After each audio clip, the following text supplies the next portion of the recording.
first, it was decided to sign the agreement here in Mexico City because of the country's history with regard to Salvador.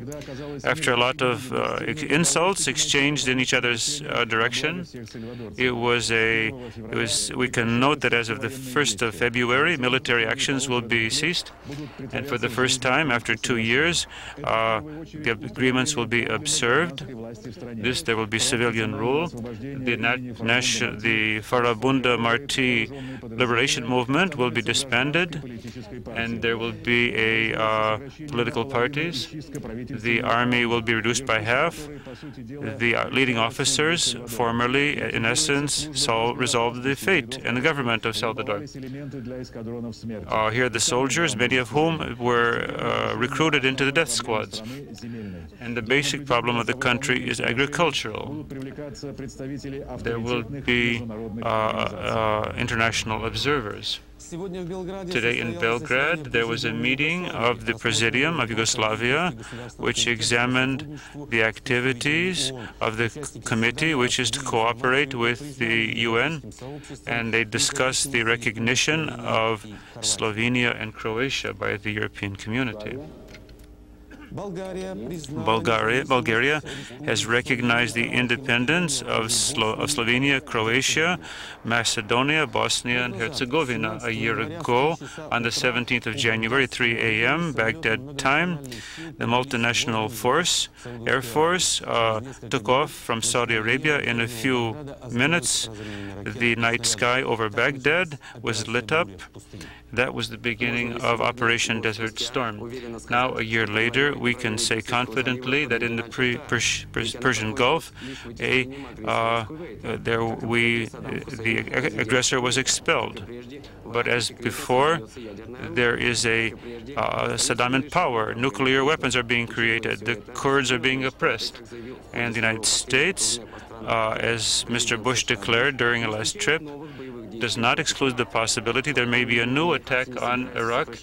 Americans, for that reason, are not cutting back further on their group, military group, which has 25,000 GIs.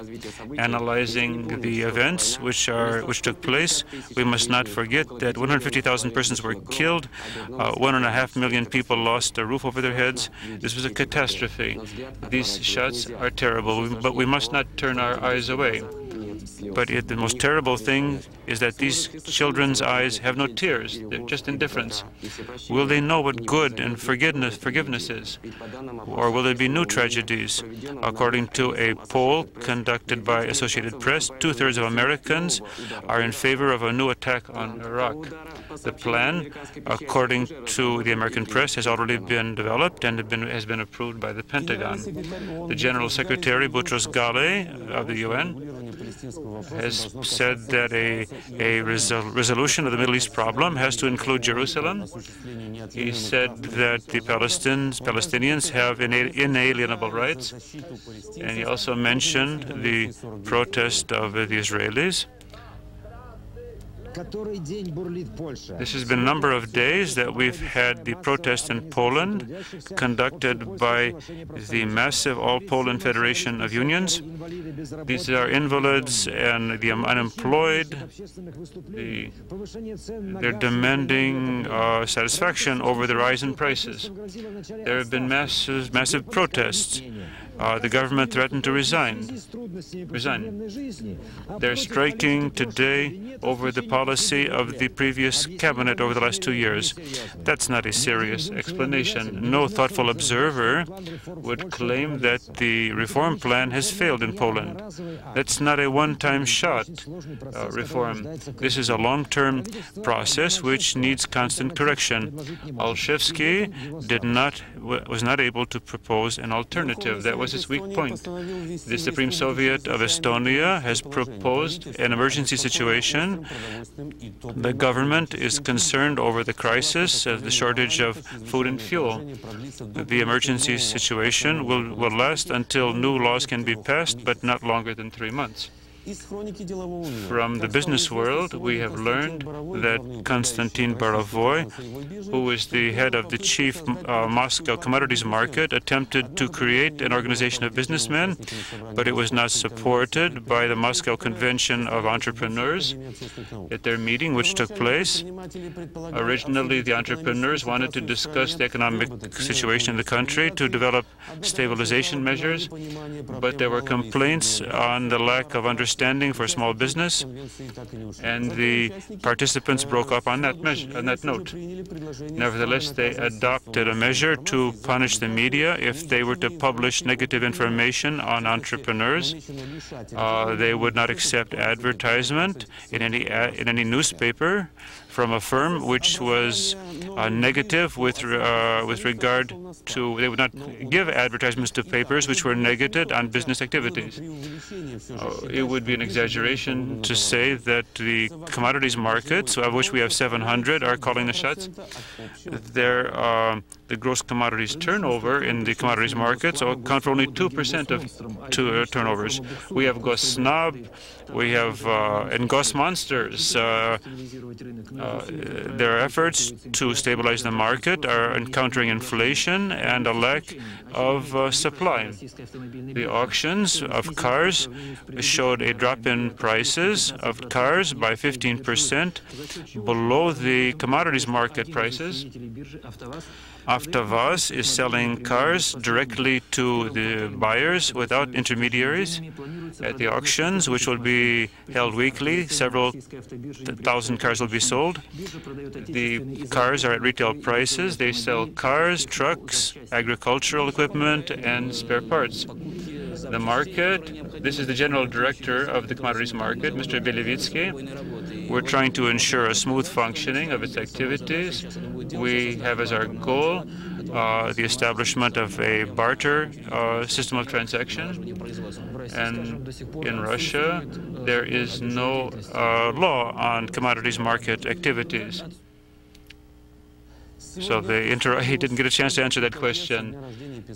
Today, it's 120 years since the writer Vikenty Vevesayev died. This is his home, which has been converted into a museum in the city of Tula. It's next to the hospital. Vevesayev, like his father, was a doctor. He enrolled in the medical school only after he wrote his master's dissertation in history. It is only now, here at the museum, which was his home, we realize how little we know about his creativity and work. He was a remarkable person. We have now his books have not been published since the 30s. For example, his novel Dead End, or his life of Gogol, his life of Pushkin. These manuscripts and other manuscripts are exhibited together with his books in the building. And his countrymen here in the city have worked for many years to pull this off. The collection is authentic. This is the sports coming up. You're listening to simultaneous interpretation from the Russian by John Glad. Good evening. Just now, the topic of the Olympic Games is the chief topic. Soccer is the topic. We're going to have a drawing of lots in Sweden over the quarterfinals. The teams of Yugoslavia and the Commonwealth will participate, but if the situation gets worse in these countries, instead of them, Denmark and Italy will take their places. Now, in the biathlon, we had this last stage. Before the Olympic Games, Valery Medvedev got second place at 20 kilometers. Andreas Etzenerla got first place from Italy. Here in Kalgala, the women competed at 15 kilometers. Natalia Martinova from Irkutsk won. Among the men, Alexander Golubych was won among the men. Smirnov, Bakhminov, Skorosedsky, Prokhorov, Kirillov, and Golubych won among the men. Vyalby, Podmazo, Danilova, Volozutina, Stepanina, Korneeva, Yegorova, and Martinova won among the women. Or they'll be in the teams, that is. The tennis is now taking place here in Vienna. Monika Seles, who is the best women's player, has won in Australia. We got the impression that the best tennis women's players have prepared well. Boris Becker evidently doesn't care so much about this tournament.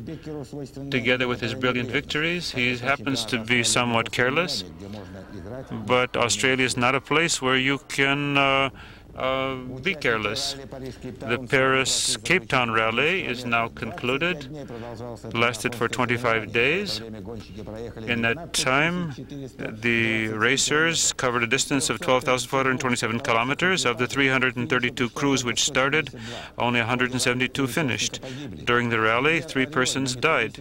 Hubert Auriol on a Mitsubishi won first place, and Stéphane Petrancel, also from France, was second place on a Yamaha. Among truck drivers, we saw Vladimir Kaltsov on a Kamaz. In Stockholm, we saw handball competitions. The Spaniards are winning. They beat the Swedes.